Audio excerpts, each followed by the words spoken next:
kép. Üdvözl újra itt mindenkinek. Én nem tudom miért, az előbb benyomtam a streamet, és a streaming programot, és a kamerán kívül minden működött. Úgyhogy rohadt jó. És akkor kiléptem, és újra beléptem, akkor is megjelent a kamera, és talán odafagyott a kép, és úgy maradt, és semmit nem csinált onnantól kezdve. Ahogy már egyszer bármi jó legyen. És berakja, és nem, és nem.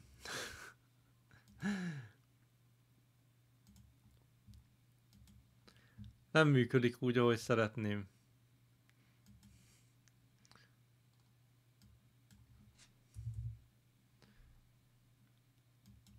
Betűtípust, vagy színét hogy lehet állítani?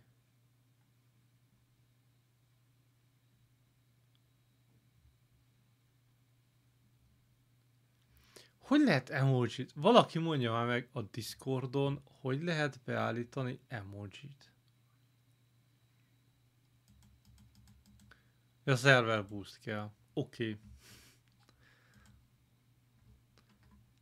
A server boost kell mindenképp ahhoz, hogy ilyen a csatorna nevekbe, tehát chat csatornával ilyenekbe emojikat lehessen használni. Fuck. Plusz kurva jól néz ki.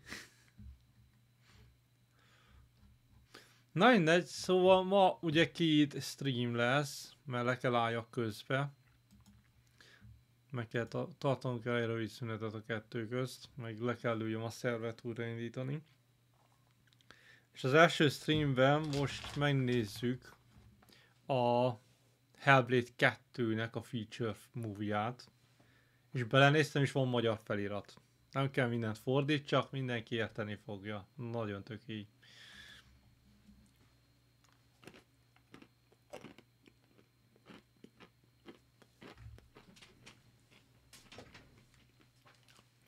Azért kezembe veszem a kontrollert.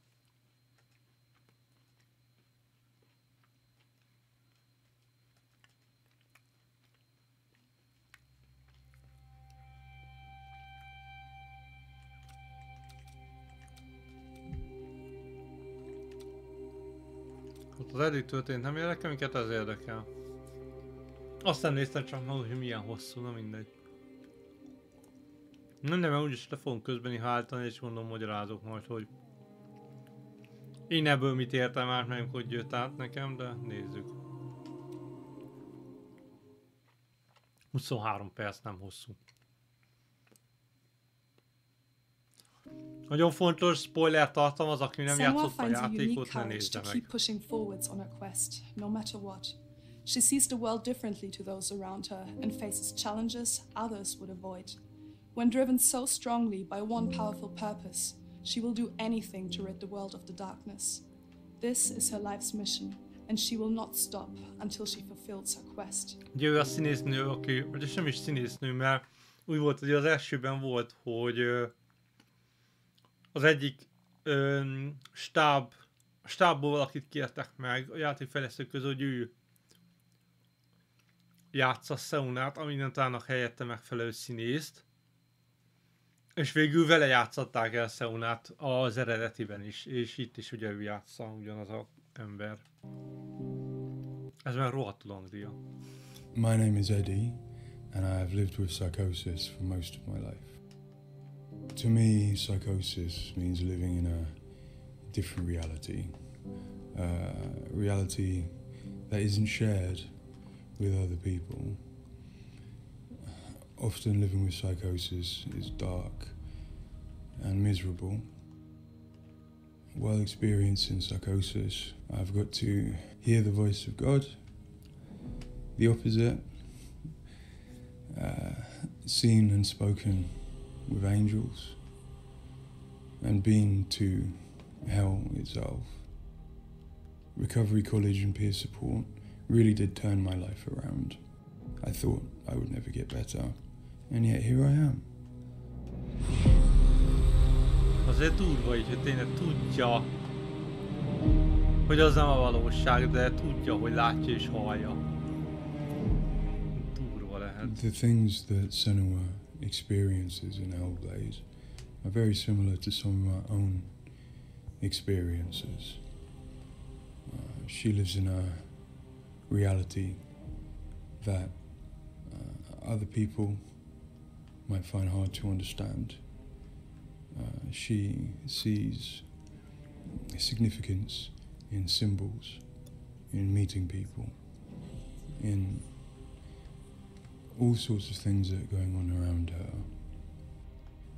Senua is experiencing an altered state of reality which would be very hard to understand without having experienced it yourself or playing Hellblade.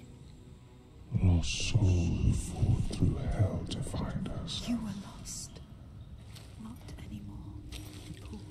Are you ready for what you will find here? It's difficult saying that it's an illness, that it's not real. Of course, to me, it is. And of course, to say... Igen, amúgy ez egy az a durva, hogy azon kívül, aki átéli a pszichózist, és ilyen betegséggel él együtt, tehát aki nem látja, nem éli át, mert nem tapasztalja ezt, annak nehéz elképzelni. És ugye pont azért csinálták a játékot, hogy lássuk, hogy milyen. What it is. And that's what's driving her to do these amazing feats of courage, to overcome pain and exhaustion, to do what she knows she must. All the rage, all the fear, Everything I've seen, everything I've done has led me to this place. we've come so far, not far enough. Say it. You are ready. Tell them. In Senua's saga Hellblade II, we tell the second part of the story of Senua, a Celtic warrior who, like Eddie, has experiences of psychosis, seeing the world in a unique way and existing in a reality unshared by others. At a surface level, this manifests for Senua in seeing things that others don't, hearing things that others don't, and having unique beliefs about the world. My name's Paul Fletcher. I'm a psychiatrist and a professor of neuroscience at the University of Cambridge, and I've been working with the Ninja Theory team on Hellblade and other projects for several years now. I am a clinical doctor, but have also added research and teaching to my role. And in all three areas, I'm especially interested in the human brain and how it strives to make sense of the world, which is complex and changing all the time. The lake, like a mirror. You can see the reflection. Senua, like many people, experiences psychosis.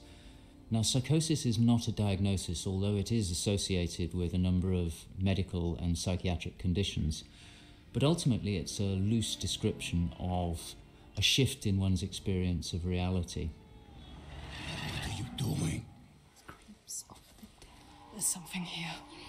They are not. I need to find out what it is. They are. A person with psychosis might experience changes in their perceptions and their beliefs. For example, they might see or hear things that other people can't.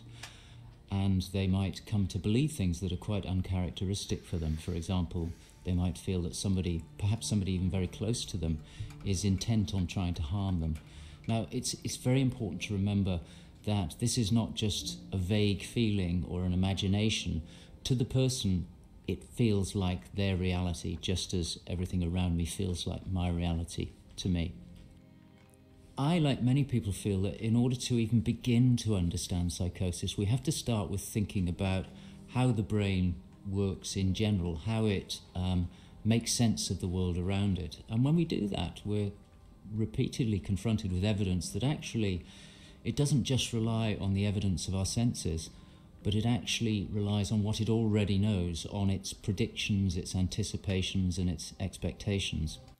Hát igen, mondjuk ez hogy érdekes, mert ugye van a szemünkben a vakfolt, ugye ahol az ideg szálak kimennek a szemgolyóból, mert az összes ideg vagy érzékelő receptor a szemünkben visszafelé van.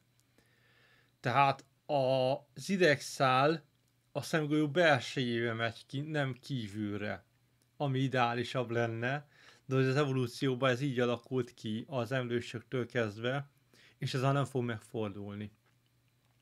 És az összes idegszál egy ponton megy ki a szemből, és azon a részen nincsenek érzékelő sejtek, tehát azon a részen nem látunk semmit. És azt a részt, amit nem látunk, azt az agyunk tölti ki.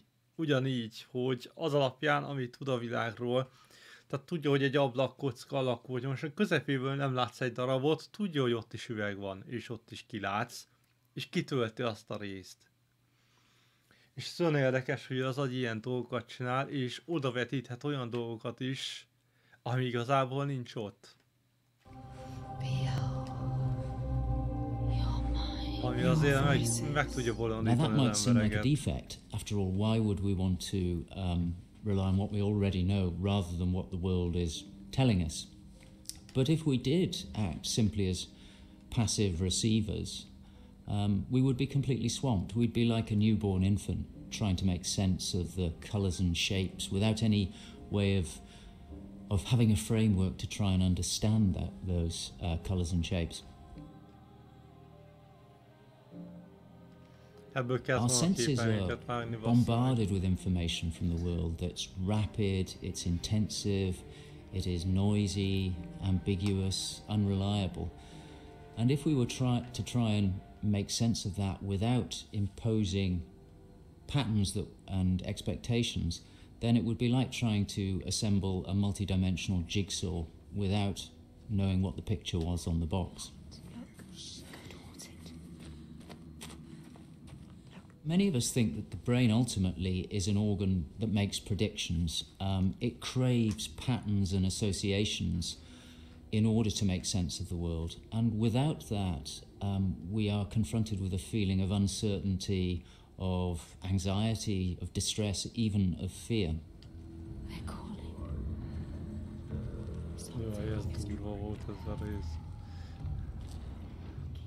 Where do these predictions come from? Many of them are actually embedded in the structure of our brain, probably wired there by evolution. Many of them come from our earliest experiences as babies, trying to make sense of this new world that we're born into. Many come from our early childhood experiences, from what we learn from others and how we interact with others, from our parents, our teachers, our friends.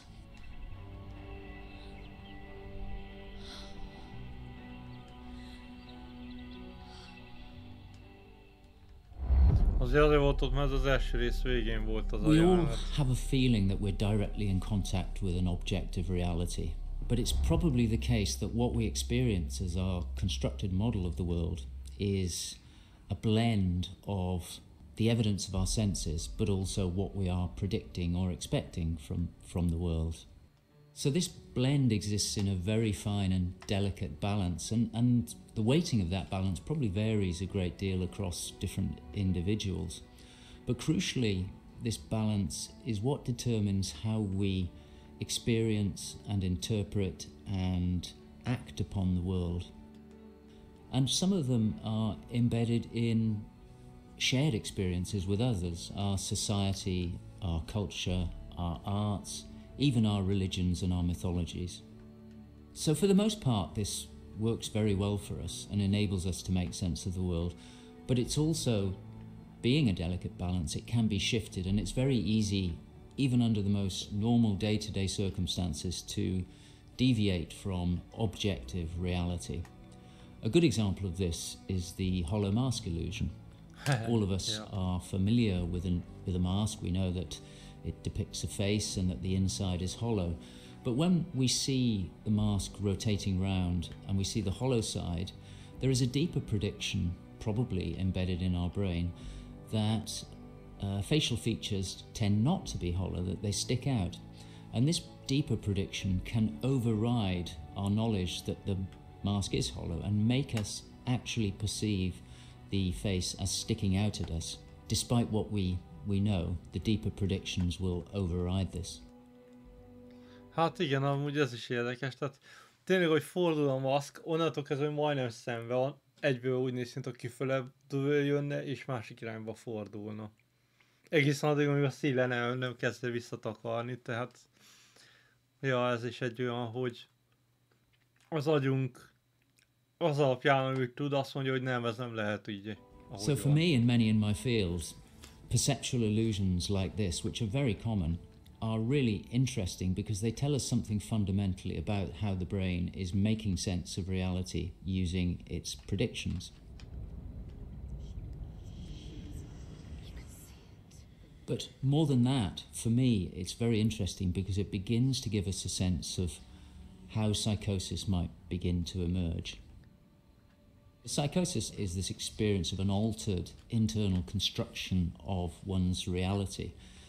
And it seems feasible that this is dependent upon this balance I've talked about between predictions and evidence. And it is probably the case that some people tend to weight their predictions more heavily. This, in many circumstances, is advantageous because it means that they can discern patterns and associations that perhaps other people can't. But if that balance was shifted further by different circumstances, then it may well be that they begin to construct a reality that doesn't accord with the world around them. What might cause that shift? Well, a number of things. It could be caused by stress, sleep deprivation. It could be caused by illness, neurochemical disturbances. It's also the case that our experience will change how we predict things. So a very profound experience, for example, of trauma, could powerfully change the way in which we make predictions about the world and shift us from this delicate balance into a state of psychosis. In the case of Senua, we know that from an early age she was able to discern patterns and associations that perhaps other people couldn't. And on top of that, her childhood and adolescence had a number of traumas in it. Her father was abusive and he accused her of being the cause of evil and darkness. Her mother, who had the same capabilities as she did, was actually sacrificed for the same reason.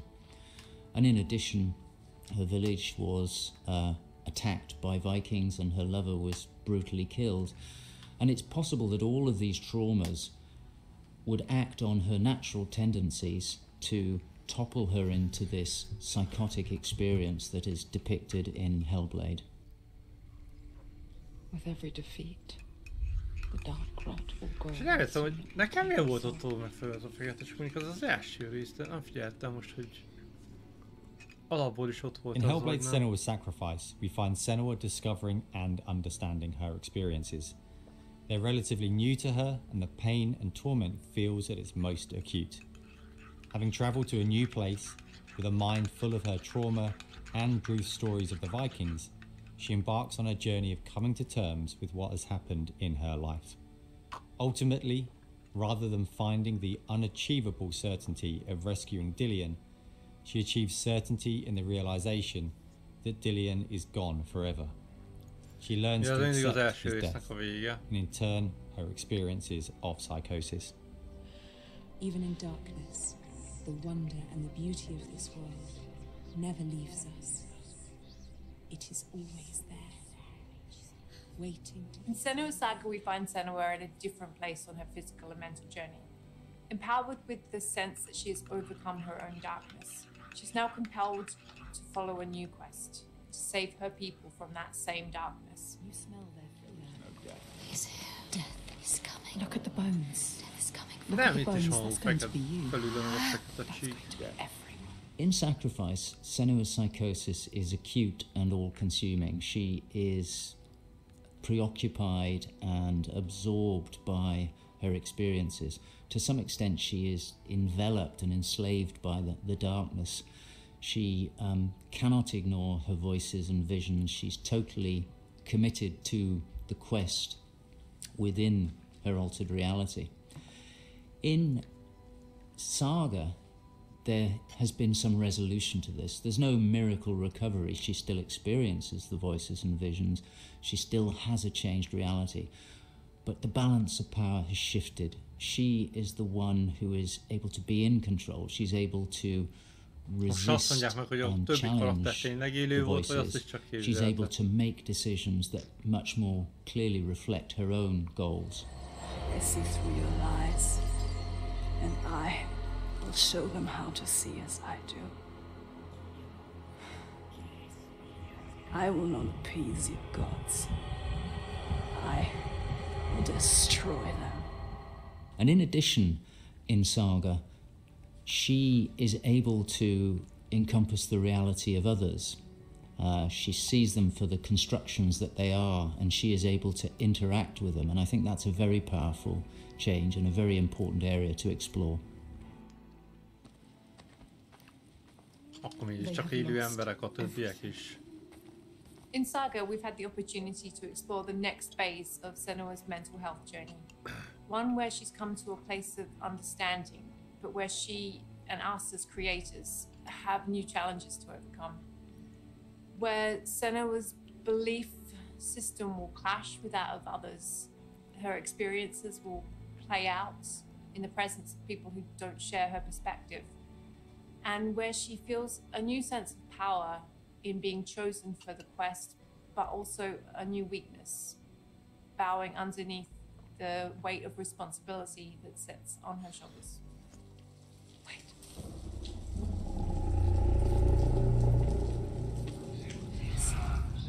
In Saga, we have once again utilized binaural audio to bring Senua's voices to life. Her furies still travel with her, but their tone has changed this time. She continues to be haunted by her father, and she starts to feel the audible presence of Icelandic myth infecting her mind. That scream, that voice. Something dark, Senua. You need to go up there. Don't let them see you coming. You need to find out. Don't let the monsters find you. You can do this, Senua. To hear the world as Senua does, we spend time with people with lived experiences of psychosis, and also with Paul Fletcher. This made a strong basis of what it is to hear voices, what they say, how they sound, how they change or react to external stimulus. And this paired with all we learned from the first game, Hellblade Senua's Sacrifice, led us to create Senua's own sonic version of reality. To me, it's a privilege to sit in a room to play our game, and as we progress, hear their comments, thoughts and suggestions. Each one provides a different perspective, and I find especially inspiring and humbling to hear from Eddie his own experiences. Especially, I find he has a way of putting very complex emotions, situations, in a very simple yet poetic way, and it's really inspiring for me when I'm thinking in Senua's journey. We use binaural audio to bring 3D space in the headphones. This allows to experience the voice hearing and other sounds with a physical sense. Also extremely important is the performance of the voices, and for that we have been collaborating with Helen and Abby, our Furies. They are the most prominent voices of Senua. The way we perform is important as well, allowing for freedom, movement, creative input from Helen and Abby, and also important to have with them conversation and spend time talking about the journey of our character.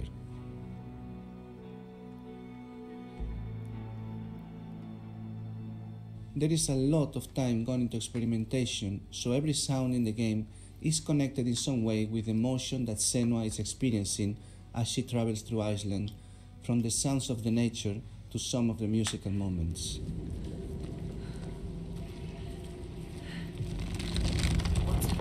A sign. Beyond of its uniqueness or not, I find that for me, something extremely important is to create a connection beyond the game. So in understanding Senua's own reality and going on a journey with her, I hope our players will understand better how people experience reality different, and in doing so, I feel we break those walls that keep us distant and lonely. My brothers used to come here to practice fighting. Sneak out. Follow them. For Saga, in order to bring Senua's experiences of hallucinations to life, it was very important for us to listen to people's real lived experiences. It was then a case of thinking about how Senua's world and reality might look when faced with these types of examples. This would have been impossible without Paul Fletcher and amazing people like Eddie and Kathy, who've been so open and honest about what they have been and do go through on a day-to-day basis. I think it takes real strength to be able to talk about such personal things to a new group of people. On the visual side, we have lent into things like repeating fractal geometry shapes, cymatic patterns, with lighting and post-processing changes to all help reflect the current feelings of Senua. And hopefully, when combined with the audio and gameplay, the player will get a sense of what we are aiming to achieve. Szóval is látom, hogy azok a izék, az kezekből, meg lábakból van összeállva. In Sacrifice, we saw a story of Senua's suffering at the hands of her experiences. In Saga, we're telling a more nuanced story of the next step on her journey. One where she has found a greater balance, but where her experiences are just as strong. Where rather than being a victim to her experiences of psychosis, she is driven by them on a path that only she sees. Bringing sin with you. The gods cannot be killed. One thing that I find very exciting in Saga is that there's an attempt to explore something that is really neglected in my field, which is the experience of a dual reality that some people have. People who have had Senua's types of experience have spoken to me about this feeling that they have their own reality, but they also recognize the reality that others experience, and it can be very confusing, it can be disorientating.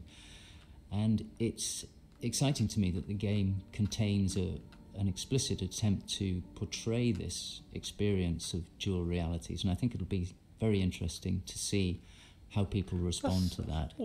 It's amazing what has been done and what's been portrayed. I think it's really difficult to turn words into what other people might be seeing, but I think I'm always blown away by what Ninja Theory come up with for their games, and I'm really stunned at the quality of the things that she sees and the sounds of the voices that she has. I think they're pretty realistic. She's getting closer. Yes, she can feel it. I hope that the game will help people who maybe don't understand psychosis or don't know very much about it to start with. I think by experiencing some of what they will do in the game, I think it brings to life a little bit of what it's like to have psychosis, and I think hopefully people will learn from it. Now I'm working as a peer support worker, and what that means is that in my case, in the job that I have in my role, it means that I go to see my people, to see my peers. We talk about how things have been. The way that Hellblade has captured the experience of psychosis is nothing like I've ever seen before in terms of its realism, in terms of its fairness to people like me. Hát ez volt az egész játék lényege, meg ezért csinálták, szóval... Ugye az egész játék erre van kihegyezve, de úgy látom, hogy ez ennyi. Ja. Ez ennyi volt.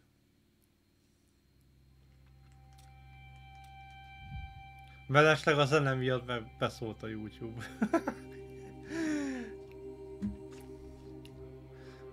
Szóval, ja. Ennyi ez a videó.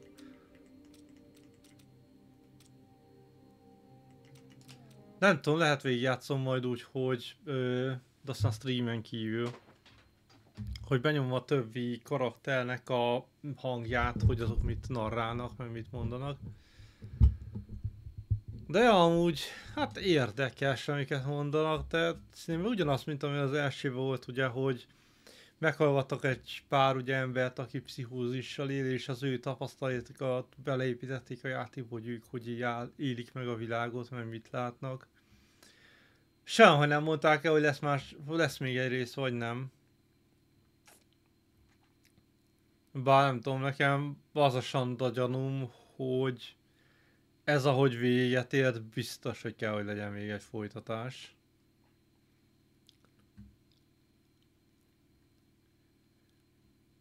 A figura is van, basszus. Ja, valaki csinált rezinből, az igen, az nem semmi.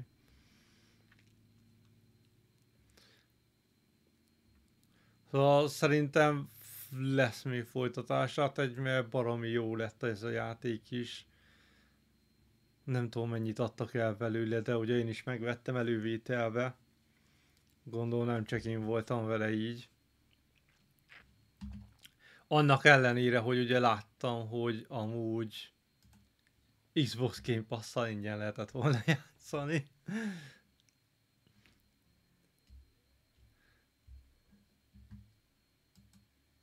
A Game Pass-en ott, Xbox Game Pass-en ott van az Hellblade 2.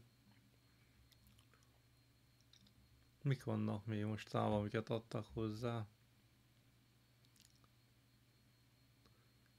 Nekem is be volt fizetve egy darabig, de mostában annyira semmi úgy, meg semmi értelmes játékem volt rajta, hogy lemondtam, mert havonta, vagy havonta, 3 havonta szoktam fizetni.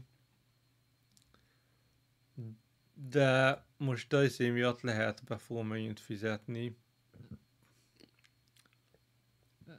2 dolog miatt leginkább a Jedi Survivor nekem nincs megvíve. És ugye annól, amikor játszottam volna először vele, nem bírta a gép és nagyon szarakodott.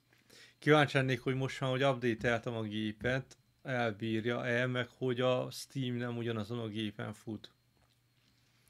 A másik meg, hogy a Diablo 4 is ingyenes Game Pass-szel.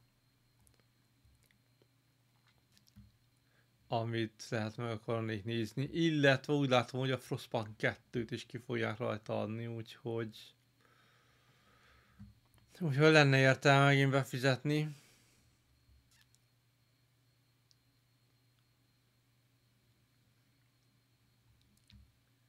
Indie játékok. Na mindegy, szóval ez lényegében ennyi.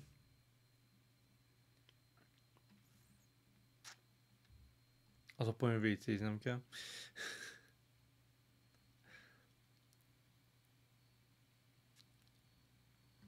Csak én nézek közben, hogy milyen játékok vannak, de Windows-t úgy jutom, hogy nem update-eli automatikusan, amit update-elnék kéne az Windows Store-os alkalmazásokat, az istenes se update-eli magától. Majd egyszer talán valamikor megcsinálják ezt is, hogy jó legyen. Szóval most lelövöm a streamet,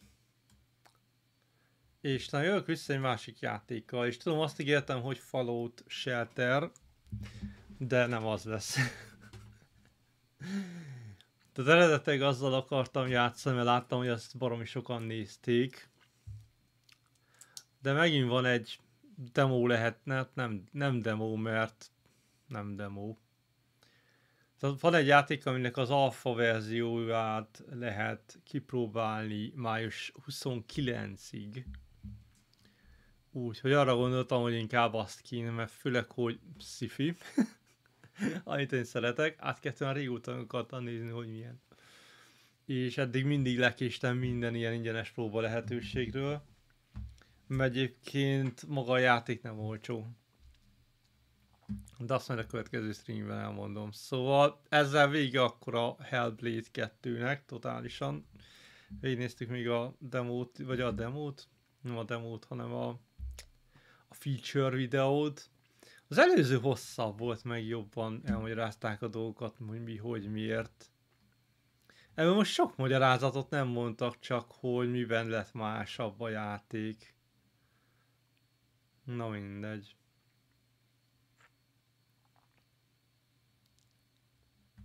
Most akkor az óriások meg az emberek tényleg léteztek, és azok így azokat próbáltak beépíteni abba a világba, amit ő lát, és azok a rejtett emberek, meg a izék, azok meg nem létező dolgok. Na, és én így gondolom, és akkor úgy próbált segíteni a többi emberen. Aztán, ha valaki máshogy gondolja, írja meg kommentbe. Na mindegy, szóval lelövöm a streamet, és egy pár percben jövök vissza a második játékkal. Úgyhogy addig is, sziasztok!